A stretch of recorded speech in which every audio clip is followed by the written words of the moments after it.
Hi friends, ఒక కథ చెప్తా. ఓ పెద్ద కోటీశ్వరాలు. ఆమెకు టైం అంటే డబ్బే కాదు, బంగారం. అలాంటిది కోట్ల బిజినెస్ను, ఇంపార్టెంట్ మీటింగులను వదిలేసి ఎక్కడో మారుమూల పల్లెటూరుకి ఎందుకొచ్చింది? ఎవరి కోసం? ఏ రాజు కోసమో, మంత్రి కోసమో కాదు. కనీసం తినడానికి తిండి కూడా సరిగ్గా లేని ఓ పేద బర్రెల కాపరి కోసం. ఒక మహారాణి లాంటి ఆమెకు మాసిన బట్టలేసుకుని బర్రెలు కాసుకునేవాడికి సంబంధం ఏమిటి? ఆమె అతనికి డబ్బు ఇవ్వడానికి వచ్చింది. కానీ ఎందుకు? అసలు వాళ్ళ మధ్య ఉన్న కథేంటి? ఆమె కళ్ళల్లో ఆరాటం, బాధ దేనికి సంకేతం? ఈ ప్రశ్నలన్నిటికీ సమాధానం తెలియాలంటే పదండి స్టోరీలోనికి వెళ్దాం.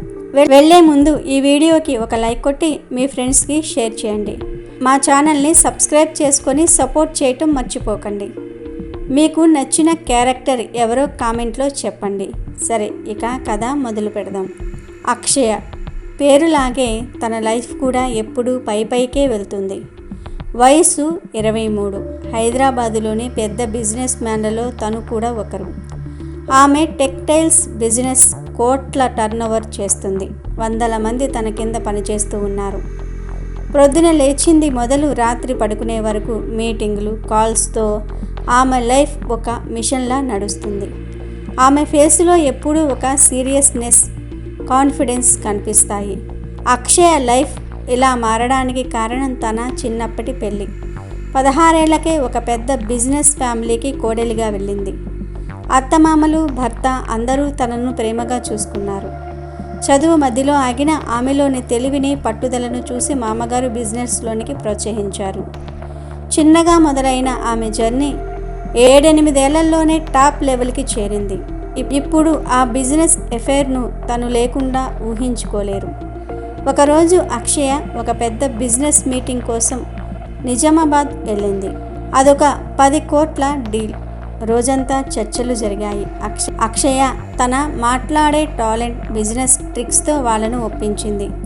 సాయంత్రం 4 గంటలకు డీల్ ఓకే అయింది. అక్షయ ముఖంలో భలే హ్యాపీనెస్. తన టీంను వేరే కారులో పంపించేసి తను పర్సనల్ కారులో హైదరాబాద్ బయలుదేరింది. కారు నడుపుతున్నది మూర్తి బాబాయ్. 15 ఏళ్లుగా వాళ్ళ ఇంట్లో పనిచేస్తున్నాడు. అక్షయను చిన్నప్పటి నుంచి చూస్తున్నాడు. ఆయనంటే ఆమెకు గౌరవం, ఆమె అంటే ఆయనకు ప్రేమ. కారు హైవే మీద స్మూత్గా వెళ్తోంది. అక్షయ కిటికీలో నుంచి బయటకు చూస్తూ డీల్ సక్సెస్ అయిన ఆనందంలో ఉంది. సూర్యుడు అస్తమిస్తున్నాడు. ఆకాశం ఎర్రగా మెరిసిపోతోంది. దారి పక్కన పచ్చటి పొలాలు, చిన్న చిన్న ఊళ్ళు చూడడానికి బాగున్నాయి. అలా వెళ్తూ ఉండగా రోడ్డు పక్కన కొన్ని బర్రెలు మేస్తూ ఉన్నాయి. వాటిని కాస్తున్న ఓ 12 ఏళ్ల కుర్రాడు చెట్టు కింద కూర్చొని ఉన్నాడు.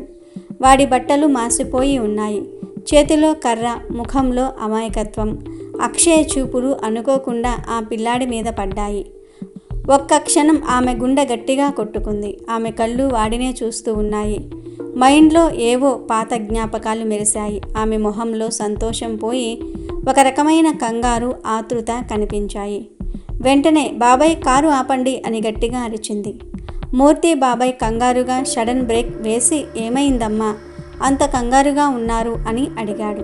అక్షయ ఆ పిల్లవాడి వైపే చూస్తూ బాబాయ్, మనం ఇప్పుడు హైదరాబాద్ వెళ్ళటం లేదు, వేరే ఊరికి వెళ్ళాలి అని చెప్పింది.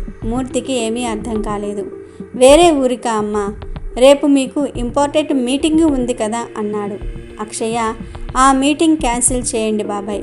ఇప్పుడు మనం వెళ్ళబోయే పని అంతకంటే ముఖ్యం. ఇక్కడ నుండి రామాపురం అనే ఊరికి వెళ్ళాలి. ప్లీజ్ అటువైపు తీసుకువెళ్ళండి అని బ్రతిమలాడింది.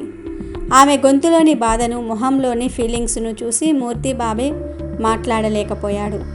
ఇన్నేళ్లలో అక్షయ్ ఎప్పుడూ ఇలా చేయటం తను చూడలేదు.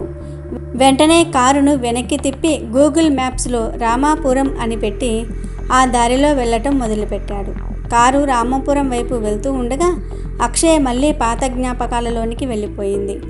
ఆమె పెదవులపై ఒక చిన్న నవ్వు, కళ్ళు చెమ్మగిల్లాయి. సంతోషమో బాధో తెలియని ఒక ఫీలింగ్తో ఉంది. అది చూసి మూర్తి బాబాయ్, అమ్మా ఏమీ అనుకోనంటే ఒకటి అడుగుతాను. ఎందుకమ్మా మీరు ఇంత ఎమోషనల్గా ఉన్నారు? అసలు ఆ ఊరితో మీకేంటి సంబంధం అని మెల్లగా అడిగాడు. అక్షయ నవ్వి, మీరు అడగటంలో తప్పు లేదు బాబాయ్, దీని వెనుక ఒక పెద్ద కథ ఉంది. నా లైఫ్లో నేను ఎప్పటికీ మర్చిపోలేని ఒక ఇన్సిడెంట్ ఉంది. ఆ కథ మీకు మొదటి నుంచి చెప్తాను వినండి అని చెప్పడం మొదలుపెట్టింది. ఇది 10 ఏళ్ల క్రితం జరిగిన కథ బాబాయ్. అప్పుడు నా వయసు 13 ఏళ్ళు ఉంటుంది. 8వ క్లాస్. ప్రతి సమ్మర్ హాలిడేస్కి నేను, మా అమ్మ, మా నానమ్మ ఊరైన రామాపురం వెళ్ళేవాళ్ళం. నాకు ఆ ఊరంటే పిచ్చి. హైదరాబాద్ కాంక్రీట్ జంగిల్లో పెరిగిన నాకు ఆ పల్లెటూరి వాతావరణం స్వర్గంలా అనిపించేది. అక్కడ మా మామయ్య కొడుకు విజయ్ ఉండేవాడు.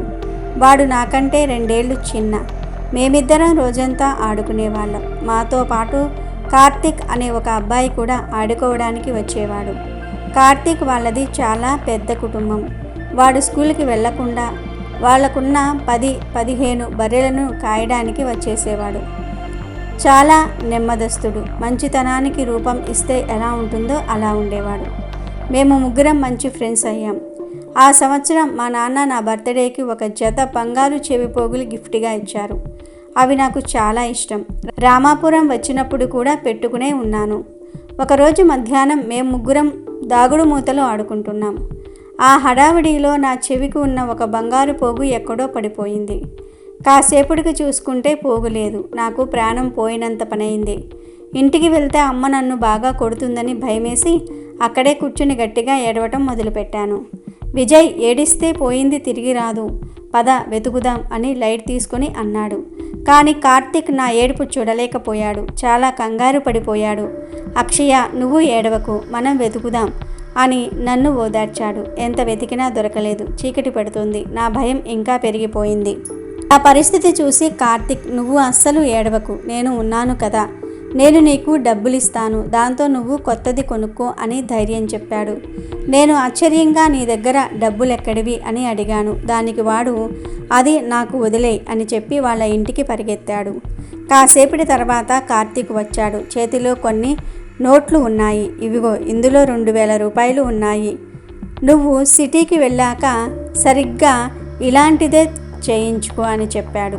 ఈ డబ్బు నీకెలా వచ్చింది అని అడిగాను. దానికి వాడు, మా నాన్న విత్తనాల కోసం దాచిపెట్టాడు, నేను ఆయనకు తెలియకుండా తీసుకొచ్చాను, తర్వాత సంగతి నేను చూసుకుంటానులే, నువ్వు వెళ్ళు అన్నాడు. నేను ఆ డబ్బు తీసుకుని ఇంటికి వెళ్ళాను. ఎవరికీ చెప్పలేదు. హైదరాబాద్ వచ్చాక అలాంటిదే ఇంకో పోగు చేయించుకున్నాను. నేను ఆ సంఘటనను దాదాపు మర్చిపోయాను. కానీ ఆ రోజు రామాపురంలో ఏం జరిగిందో నాకు తర్వాత తెలిసింది. డబ్బు కనబడలేదని వాళ్ళ నాన్న కార్తిక్ను అనుమానించి నిజం చెప్పమని బాగా కొట్టారు. అయినా కార్తిక్ నా పేరు చెప్పలేదు. దొంగతనం తానే చేశానని ఒప్పుకొని నా కోసం అన్ని దెబ్బలు తిన్నాడు. వాళ్ళ నాన్న కోపంతో వాడిని కూలి పనికి పంపించారు. ఆ చిన్న వయసులోనే వాడు నా కోసం అంత పెద్ద శిక్ష అనుభవించాడు. ఈ విషయం తెలిసాక నా గుండె బద్దలైనంత పనైంది. నా మీద నాకే అసహ్యం వేసింది. అప్పుడే నేను మనసులో అనుకున్నాను, నేను పెద్దయ్యాక ఎలాగైనా కార్తిక్ను కలిసి ఆ 2000 రూపాయలు అప్పు తీర్చాలని సారీ చెప్పాలని. ఆ తర్వాత నేను మళ్ళీ రామాపురం వెళ్ళలేదు. పెళ్ళి, బిజినెస్తో లైఫ్ మారిపోయింది. కానీ ఆ అప్పు మాత్రం గుర్తుండిపోయింది. ఈరోజు ఆ బర్రెల కాపరిని చూడగానే నాకు కార్తిక్ గుర్తుకు వచ్చాడు. అందుకే ఆ పాత అప్పు తీర్చడానికే ఇప్పుడు ఇక్కడికి వచ్చాను బాబాయ్ అని అక్షయ తన కథను పూర్తి చేసింది. ఈ కథ విన్న మూర్తి బాబాయ్ కూడా ఎమోషనల్ అయ్యాడు. చాలా గొప్ప మనసమ్మా నీది. 10 ఏళ్ల క్రితం జరిగిన సంఘటనను ఇంకా గుర్తుపెట్టుకుని రావటం నిజంగా గ్రేట్ అన్నాడు. కొద్దిసేపటికి వాళ్ళ కారు రామాపురం చేరుకుంది. ఊరి చివర ఒక చిన్న పెంకిటిల్లు ముందు కారు ఆగింది. ఇంటి ముందు 2 చిన్నపిల్లలు ఆడుకుంటున్నారు. పక్కింటిలో నుండి ఒక పెద్ద ఆయన బయటకు వచ్చి, ఎవరమ్మా మీరు అని అడిగాడు. అక్షయ, నమస్తే అండి, నేను కార్తిక్ కోసం వచ్చాను అని చెప్పింది. ఆ మాట వినగానే ఆ పెద్దాయన ముఖం చిన్నబోయింది. అవునమ్మా, ఇది వాడిల్లే, కానీ మీరు వెతుకుతున్న కార్తిక్ ఇప్పుడు లేడు. 2 ఏళ్ల క్రితం ఒక యాక్సిడెంట్లో చనిపోయాడు అని చెప్పాడు. ఆ మాట అక్షయ గుండెల మీద పిడుగులా పడింది. తను నమ్మలేకపోయింది. ఏ స్నేహితుడినైతే కలవాలని ఇన్నేళ్లుగా ఎదురు చూసిందో వాడు ఇప్పుడు లేడన్న వార్తను తట్టుకోలేకపోయింది. అక్కడే ఉన్న ఒక అరుగు మీద కూలబడి వెక్కి వెక్కి ఏడవటం మొదలుపెట్టింది. అంతలో ఇంటి లోపల నుండి ఒక 20 ఏళ్ల యువతి భయంగా బయటకు వచ్చింది. ఆమె కార్తిక్ భార్య శారద. అక్షయ కొంచెం తేరుకుని, క్షమించాలి, నేను కార్తిక్ చిన్ననాటి స్నేహితురాలిని. నేను నీ భర్తకు ఒక చిన్న అప్పు పడి ఉన్నాను. అది తీర్చుకోవడానికే వచ్చాను. కానీ ఇలా జరుగుతుందని ఊహించలేదు అని ఏడుస్తూ చెప్పింది. శారద, మా ఆయన పోయాక మా బ్రతుకులు రోడ్డున పడ్డాయమ్మా. 2 పిల్లల్ని పోషించటం చాలా కష్టంగా ఉంది అని తన కష్టాలు చెప్పింది. ఆమె పరిస్థితి చూసి అక్షయ గుండె తరుక్కుపోయింది. తన స్నేహితుడి కుటుంబాన్ని ఆదుకోవటం తన బాధ్యత అని ఆమెకు అనిపించింది. ఆమె శారద చేతులు పట్టుకొని, శారద, నువ్వు బాధపడకు, నేను ఉన్నాను. నేను నీకు డబ్బులిచ్చి చేతులు దులుపుకోను. నువ్వు నీ కాళ్ళ మీద నిలబడేలా చేస్తాను. ఇదే నా స్నేహితుడికి నేను ఇచ్చే నిజమైన నివాళి అని ధైర్యం చెప్పింది. మరుసటి రోజు అక్షయ ఆ పిల్లలిద్దరినీ ఒక మంచి ప్రైవేట్ స్కూల్లో చేర్పించింది. తర్వాత శారదను ఒక మంచి టైలరింగ్ ఇన్స్టిట్యూట్లో చేర్పించింది. 6 నెలల్లోనే ఆమె అన్ని రకాల బట్టలు కుట్టడంలో ఎక్స్పర్ట్ అయింది. శారద ట్రైనింగ్ అయ్యాక అక్షయ తన డబ్బుతో ఆ ఊరిలోనే ఒక చిన్న షాపును అద్దెకి తీసుకుంది. అందులో 2 కుట్టు మిషన్లు కొనిపెట్టి శారద టైలర్స్ అనే బోర్డు పెట్టింది. నెమ్మదిగా ఆమె షాపుకు మంచి పేరు వచ్చింది. ఇప్పుడు శారద నెలకు 20-30 వేల వరకు సంపాదిస్తుంది. తన పిల్లలను బాగా చదివించుకుంటూ గౌరవంగా బ్రతుకుతోంది. అక్షయ, శారద కుటుంబాల మధ్య ఒక మంచి బంధం ఏర్పడింది. అక్షయ ప్రతి నెల ఒకసారి రామాపురం వచ్చి వాళ్ళను చూసి వెళ్తుంది. ఆ పిల్లలు ఆమెను అక్షయ అత్త అని ప్రేమగా పిలుస్తారు.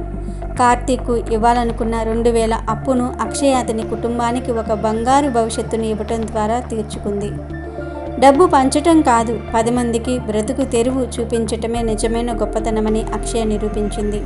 ఫ్రెండ్స్, ఈ కథ మీకు ఎలా అనిపించిందో మాకు కామెంట్లో చెప్పండి. ఈ వీడియో నచ్చితే లైక్ చేసి షేర్ చేయండి. అలాగే మా ఛానల్ని కూడా సబ్స్క్రైబ్ చేసుకొని మాకు సపోర్ట్ చేయండి.